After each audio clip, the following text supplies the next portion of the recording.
was having this discussion about the SSPX, and their bishops are getting older, and they have less of them now than they did when they first started, and their apostolate is much larger than it was when it first started, when in '88. And like I don't have ill will toward the SPX. I don't want to see them fall apart and die off. I don't want to see, I definitely don't want to see them bring in those sort of bishops, because that would be the death knell of them. I don't want to see that happen. So I'm curious. I'm like, I would like to see, like, what are they waiting on? Why had they not consecrated new bishops? Their bishops are getting old. It's been how many years? Right. And the response I get from people is they say, the only people that care about this issue are those who are outside of it, or outside the SSPX. The people inside the SSPX aren't concerned about it. What are your thoughts on that? Like, when I hear that, I'm like, why are they not concerned? Like, they have to be. Like, I think that's a normal thing. I don't know. What your thoughts on this is? Well, in every chapel of the SSPX, it is clear that there's a blind following blindly and giving 100% trust. And most people will have this disposition of mind, and they're taught to have this disposition of mind. So I'm not surprised that people are not worried. They just think, well, they're going to do the right thing at the right moment, which I hope they will do. What are they going to do? I don't know, but it's very difficult for me to imagine that they would let their 3 bishops die and replace them with Novus Ordo bishops. If some people say they will, but I can't imagine how. Are the faithful of the SSPX asleep enough to now accept bishops who have been consecrated in the new rite of ordination, when Archbishop Lefebvre did his episcopal consecrations as a survival operation? A survival operation would not have been necessary if there were other ways to get bishops to consecrate his priest. So I don't see how this is possible. I think they will consecrate at some point. I think they're waiting for the permission of Rome. If they don't do it now, maybe it's because they don't get the conditions that they would like. So they definitely are in conversation with Rome about this. But maybe Rome is presenting some candidates that they don't agree upon, or something like this. And worse than worse, I hope and I think they will eventually make a step. But it's hard to know, because all this so-called progress that they've made towards a reconciliation with Rome would then be annihilated. So I don't see them not doing it, but I don't see them at this point doing it without the permission of Rome. So I think Rome will grant permission. Francis is surprising all the time, and I think he will grant permission at some point. I don't see how, the SSPX, again, I don't believe too much in the malice of most of them. Maybe some of them who have infiltrated it, maybe at the head of the SSPX, who knows?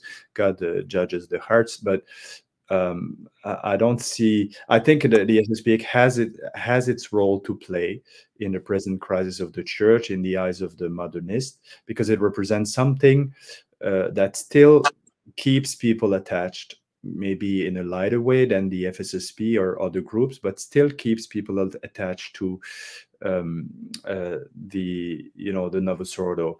So certain people would not be comfortable with the FSSP. They need to be gathered into a different group, which is SSPX. So I'm not saying that it was the intention from the beginning, the intention of Rome, of having this group, but they have it there.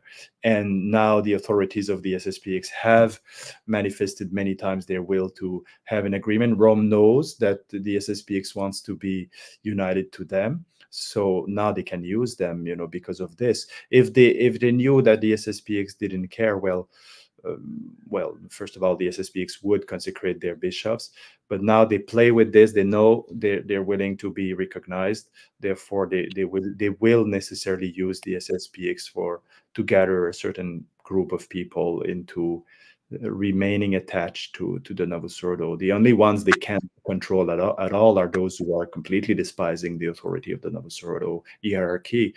You know, these are the only ones they don't have control upon. So on these, they will try to work by dividing us, you know, keeping us in small groups, nobody working with anybody else. So we have our own problems, but I don't think we're being used, though, against the church. I would think that the priests of the society have to have, in some sense, some kind of doubt regarding these new rites of consecration and ordination. I think they have, there's got to be, probably in the back of their mind, there's some kind of doubt, and I can't imagine them either allowing, just say, a Novus Ordo bishop, like Francis says, how about this bishop? He's conservative enough, and they'll just accept him in to be part of the society to ordain new priests. I find that hard to believe too, but I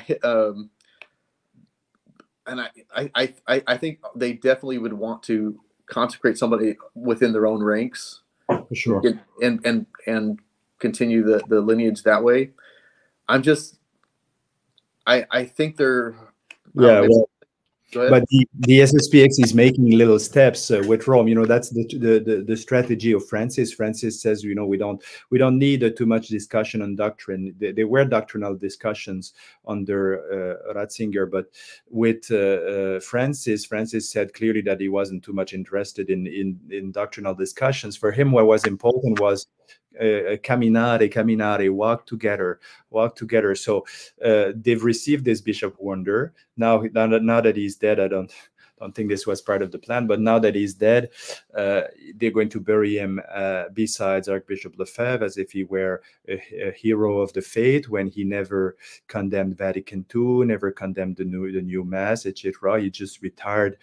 You know, it is the mindset of the SSPX that whoever is good with them is a defender of the faith. Whoever is not attacking them, whoever is not rebuking them is a good person. So I don't think Bishop Schneider, Bishop Wunder deserves to be buried next to Archbishop Lefebvre. He wasn't the same personage at all, and we would have wanted to see him clearly condemn Vatican II, the Novus Ordo popes, etc.